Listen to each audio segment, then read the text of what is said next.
Histoire les Bunbunduloué. La mère Bunbunduloué a mis son enfant, un petit garçon Bunbunduloué, qui pouvait à peine ramper, dans son goulet. Goulet est une sorte de petit hamac en filet, suspendu sur le dos par des femmes noires, dans lequel elles transportent leurs bébés et leurs biens en général. Bunbunduloué, le pigeon, a mis son glu sur son dos et s'est mis à chasser.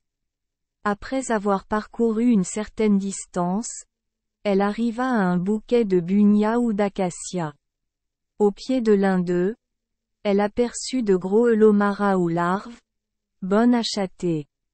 Elle en ramassa et creusa avec son bâton d'igname autour des racines de l'arbre pour en obtenir davantage. Elle allait d'arbre en arbre, ramassant des larves partout. Pour pouvoir tous les rassembler, elle posa son goulet et partit en chasse plus loin.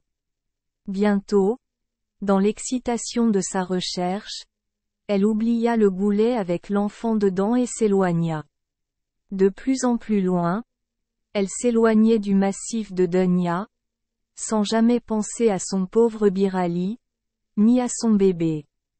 Elle continua son chemin, jusqu'à ce qu'elle atteigne enfin un pays lointain. Le Birébeli s'est réveillé et a rampé hors du goulet.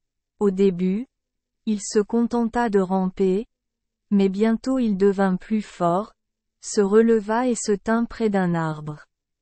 Puis, de jour en jour, il devenait plus fort et marchait seul, et plus fort encore, il devenait capable de courir. Puis il est devenu un grand garçon, puis un homme, et il n'a jamais vu sa mère pendant qu'il grandissait de Birali à homme. Mais un jour, dans le pays lointain, Bunbunduloué, la mère, se souvint du Birébeli qu'elle avait laissé. Oh! S'écria-t-elle, j'ai oublié mon Birali. J'ai laissé mon Birali là où poussent les dunyas dans un pays lointain. Je dois aller à mon Birali. Mon pauvre Birali. Je l'ai oublié. J'ai dû être folle quand je l'ai oublié. Mon Birali. Mon Birali. Et la mère s'en alla aussi vite qu'elle le pouvait pour retourner au bosquet de Dunya, dans le pays lointain.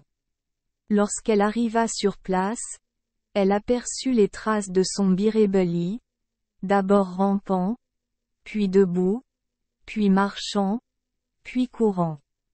Les traces qu'elle suivait étaient de plus en plus grandes, jusqu'à ce qu'elle comprenne qu'il s'agissait des traces d'un homme. Elle les suivit jusqu'à atteindre un camp. Il n'y avait personne dans le camp, mais il y avait du feu, alors elle attendit et, en attendant, regarda autour d'elle. Elle vit que son fils avait fabriqué lui-même de nombreuses armes et de nombreux tapis d'opossum, qu'il avait peints gaiement à l'intérieur. Puis enfin, elle vit un homme venir vers le camp, et elle sut qu'il était son Birali, devenu un homme. Alors qu'il s'approchait, elle courut à sa rencontre en disant, « Bunbunduloué, je suis ta mère. La mère qui t'a oublié comme un Birali et t'a quitté. Mais maintenant je suis venue te trouver, mon fils. Le voyage a été long.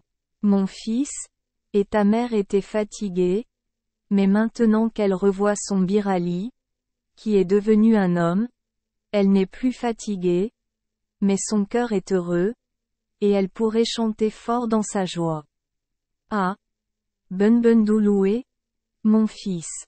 Bunbunduloué, mon fils.